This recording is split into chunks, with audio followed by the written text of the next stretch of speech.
Casting techniques, there's quite a number out there. My preferred method is Plaster of Paris. I've been using it for 15 years plus. It's a great material to work with. From a personal point of view, it really gives great contours and captures that foot model eloquently, and I think the product that you get on the back of a POP cast reflects that. And I think when you're looking at casting methods, that's the question you've got to ask yourself as a clinician: is the end product will be dictated by the process that I go through to get there. Plaster itself, it's basically a confidence thing. The more you do, the better you'll be, and I think having to start with it at that place means that you're going to have to go through quite a lot of failures with your casting techniques to get there.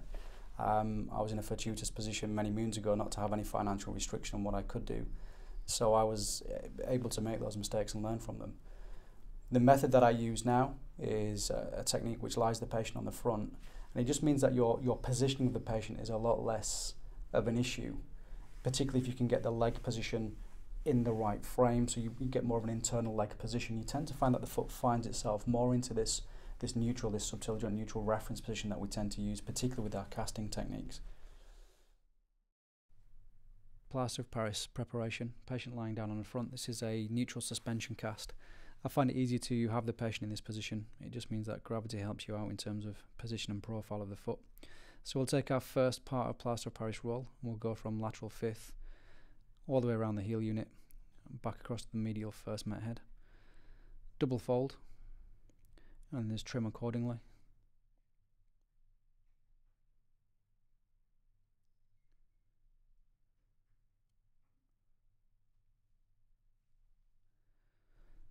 And then we'll prepare our second part.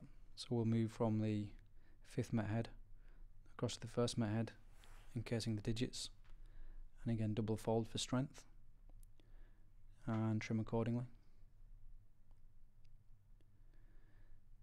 At this point it's important to try and put some structural integrity into the Plaster of Paris itself, and you tend to find that folding the top inch provides the stability that you'll need when you're looking to remove the cast.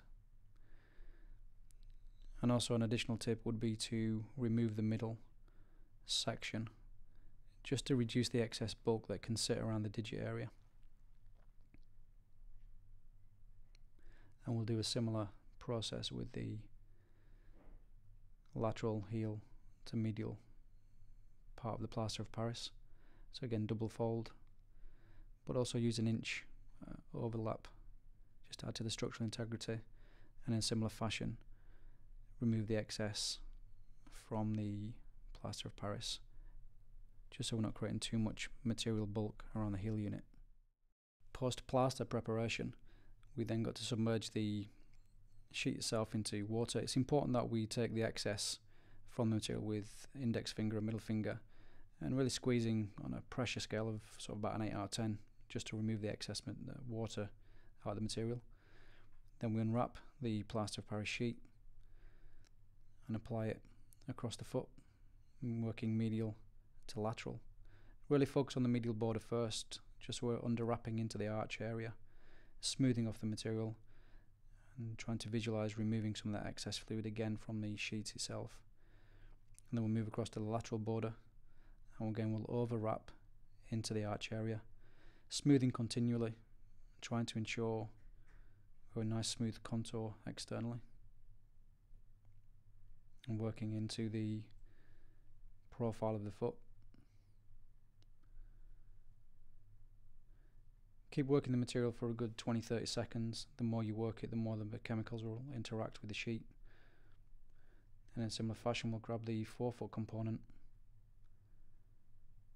squeeze the extra fluid out of the sheet itself, unwrap, apply to the foot, working from the medial first, smoothing into those areas, and really working the plaster into the digit area, moving across the digits laterally, and then spending some time into the digit toe box area. The digits themselves aren't the key feature of most orthotics, but it's important that we get as much shape and contour of that foot as possible.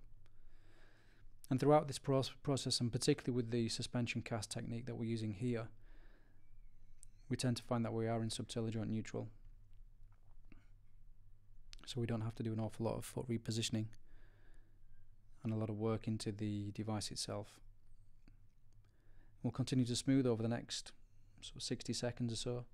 And the more you smooth, the more we'll get the reaction with the chemical into the plaster of Paris. And again, checking in regard to subtalar joint neutral, just so we have a reference position that we're working from. And continue to work in until the material is setting.